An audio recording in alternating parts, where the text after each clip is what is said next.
ati makina akka wal barsiisanii beekami? Ni beekta sanati. Waa'ee maatii asirraa ni barree wallaahi fi yeroo hundee. San booda obbolee walitti taanii dhiiga walitti gannaqame maal jaaniinsa? Gannaqame taanii waan takkaan mana irraa jeegaa hayyuun gisee jiru namni xiyyaa kun maakii qofaan dibachuu beekaati. Ani maakii qofaan dibachuu beeka maakii horkatna kan itti amma sila maakiidhaan akka gaariitiin beeka haasa'u kana rabbi natti hin beeku so narraa dubbadhu meeti qo. Ani maakii akka maakiitiin jiru akka garuu nama miidiyaa ishiin nama miidiyaati waan ta'eef maakii waan hin beekuuf waan isin maakii taateef hin jiru garuu akka nama miidiyaatti akka nama isin nama miidiyaa taatee tokkotti akka anis nama sooshaal miidiyaa kan dura yeroo dheeraa walumaan turree tokkotti sooshaal miidiyaan kun ilaala. Jireenya kan kee kana keessaa si utaalchisa. Miidiyaan wanti naan irraa argite akka yoo jiraate. Micoon tuni ijoollummaarraa normaalii bakka walumaa galatti laayivii jireenyaa nuti sooshaal miidiyaa irratti barree. Ishiinis tana namoonni hedduun illee gaafa biyyaa bahu bilbila qabadheen beeku. Laayivuma jireenya hawaasummaatitu sooshaal miidiyaa irratti hin barre. Gaafa baruusan garuu darajaa kanarra gahee akkanatti anuu jechuudha. Hangan takka beekama jedhee hin yaadne.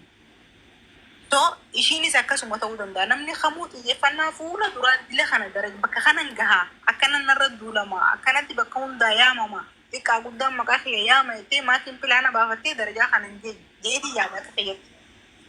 Garuu gisee bakka kana geessutti abbumti fedhee dalagaa dalagu keessatti namni nama ta'ee mistee kan dalageen jiru.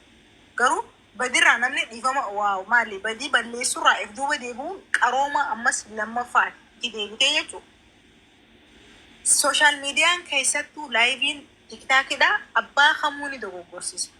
Namuma ati taa'ee si daawwatu kana akka ati kabajaa dhabduuf akka ati jechoota waanuma si afaan keessa jiru afaan nagayaa bareedaa baastee hin dubbisne namni si godhu keessattuu nama si ka'ee fakkaatee sitti dahoo godhatee sitti hirkatudha. Maatiin hiriyaatiyyaa so asirra nama kuma takkaaf dhibba takkaatu jira. Naman osoo waan fedhe ishiin balleessite laalee jibbuun feenarraa himaatu. Wallaahi laziin.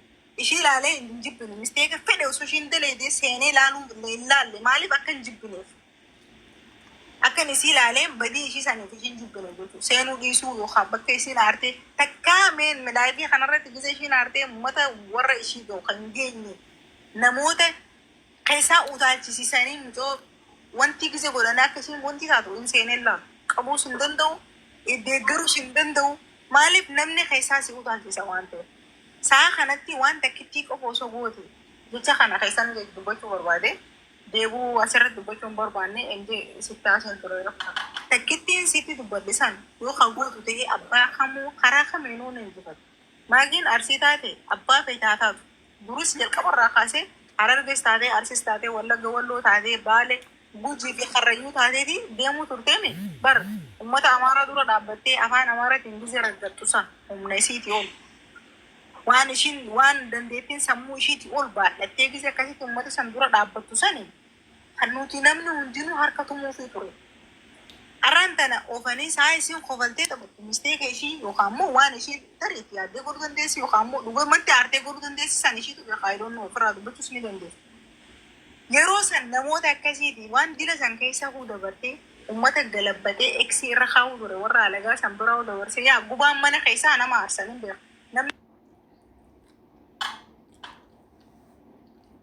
Namni sirratti duruu hedduu fokkotaa. Ammoo miidiyaa irratti baatee waa dalagaa waan jirtu yookaan ammoo miidiyaa irratti deemtee waanuma waan takka godhaa jirtu namni nan dubbatanii maqaa nan dha'inii nan qeeqinii nan tuqinii gonkumaa hin taatu. Dila kana deemaa deemu. Sa'a kanatti irraa argatan. Akkamitti irraa argatan?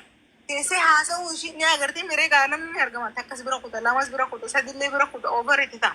Yeroo san keessaa utaalchisiisan. Keessaa utaalchisiisanii isii qubatti baasanii akka isiin gamana sin deeman akka gamana sin deeman rarraasee isaanummaan namni hambisuu carraa yoo ishiin kanniteef qofa. Yoo maatiin carraa kanniteef qofa. Deebisuu dhabuu ni dandeessi. Abbaa kamiifuu dirqama hin qabdu. Maatii waan godhu deebisuu. Abbaa fedheefuun baana beeku waan itti amantii gootu.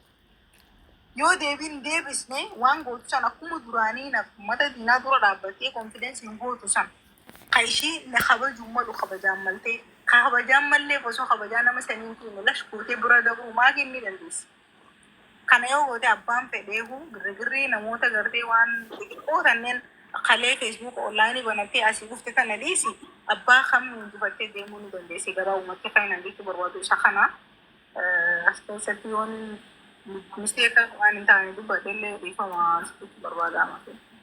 لا والله وان قالنا جبتي قالت لي كانت وان جرو ما جبتي وان وبريغا جبتي والله ثانك يو قالت لي وان رومو صحيح سنين انتف بعد أكسي ماكين dhageessan dubbata jirti maakiin harargeedha ammas barus yaanis garuu maakiin sana Oromoo hundaati. Bakka kanatti wanta kan jechuu barbaada maakiin harargeef maal kajo maakiin bakka feetellee yoo taate akkaataa ishiin ittiin deemtudha malee namni namaa isfannee akkuma viidiyoo takka argeen ture ishiin emotional taate dubbachuu turte. Laal namni gosas namaa kanneen namarraa fudhachuu hin danda'u gantas namaa kanneen namarraa fudhachuu hin danda'u amantas namaa kanneen abadan namarraa fudhachuu hin danda'u garuu abbaan kannuu ni danda'a. Abbichi ani kannuu hin danda'a. Sigane wallahi abbaan yoo dabarsitee ati fi keetii kannitee kannuu ni dandeessa. Sababninis namoota sin geenye carraa kannitee. Nam takka waan kan keetee tokko waan ati xiyyeettee addu abbaan kamuu sirraa fudhachuu hin danda'u wallahi. Kottu ru'aa rafta galatuun jaattu.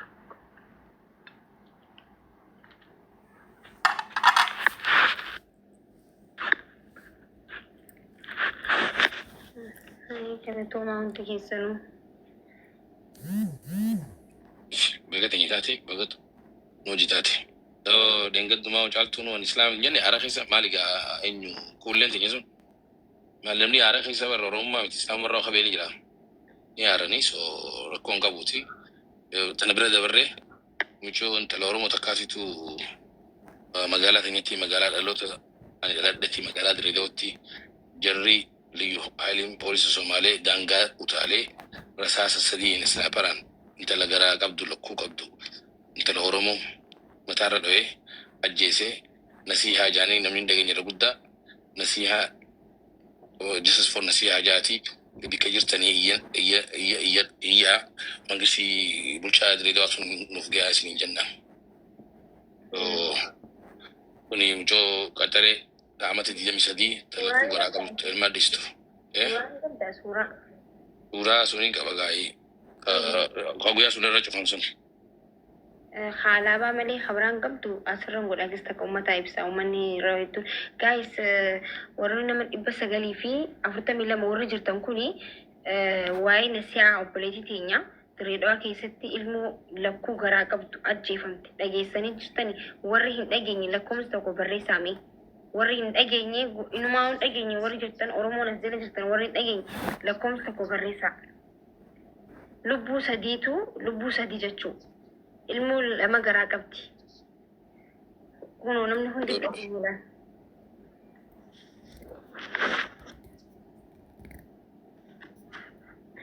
Akkasii namni sagalee ta'eef hin jiru namni irraa dubbate hin jiru nama tokkotu irraa dubbatu jira namni irraa dubbatan sun illee viidiyoon isaanii akkanatti waan vaayiraalii ba'e natti fakkaatu akkan harkotti miti mijee osoo vaayiraalii ba'e ture namni kun hundi ni harka ture kanaafuu hundi keenya irratti hojjenna keessa achirraan dubartiidha lammaffaa immoo ulfa garaa qabdi kanaafuu hundi keenya waan dandeenyu gahee mataa keenyaa bahannaa akkuma kalee sagalee ta'uu turreetti akkuma kaleessa iyyuu turreetti arrallee hanqa furmaanii tokko dhufu callisnee hin teenyu waan dandeenyuun gooname ergi suuraa asirratti maxxansa. Suuraa ilaalu jira jechuudha. Ilaalu jira. Qoy hanga suuraa asii xiqqoo.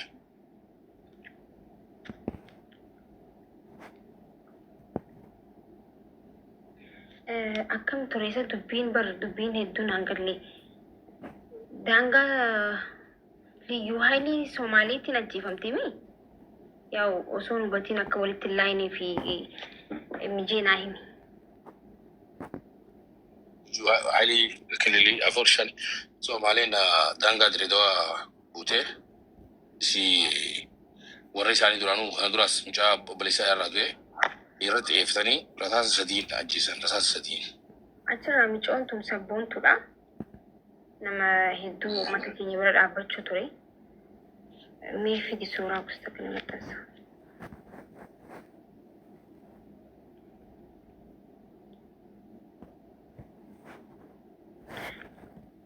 Qorii isin garsaa yaa Oromoo wallaahi ulfa Dabiin turaa suuraa isiitti irraa qabala.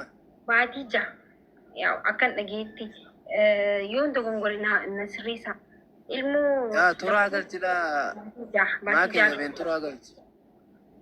Tole ayyee ergatee suuraa isiif irraa qaba waa'ee kana hunda qofa qaba dabiin turaa galchidha. Lakkoofsa 5 daaddoo tura. Ijee Mulisan qabdu sama kana. Kanaafuu maal goona seetanii namni 700 kuni faayidaa waan takka gochuu qabna. Hundi keenyaa piroofaayila ni hojjannaa har'aa fi boru keessatti marii xiqqishoo wal ijoollee walitti qabamne piroofaayila ni hojjannaa piroofaayila warri geema keenya godhatanis 7-2-3 kanarratti hojjannaa jechuudha faamiliin billaachaa jechuudha. Tole viidiyoo gizeen hojjedhu riipoosti gootanii duwiit gootanii hundi keessan waan dandeessan gootan feemasa ta'uu qaba dirqama feemas ta'uu qabdan nama tokkoof sagalee ta'uudhaaf namni 5 yoo kan isin hordofute namni 5 suni waan kana yoo dhaggeeffate nama 5f dabarsa jechuudha namni 5 ammas nama 5 yoo dabarse nama 10 akkasii baay'ate jechuudha dirqama nama hedduu tokko miti barka waan kana gochuu qabu hundi keessan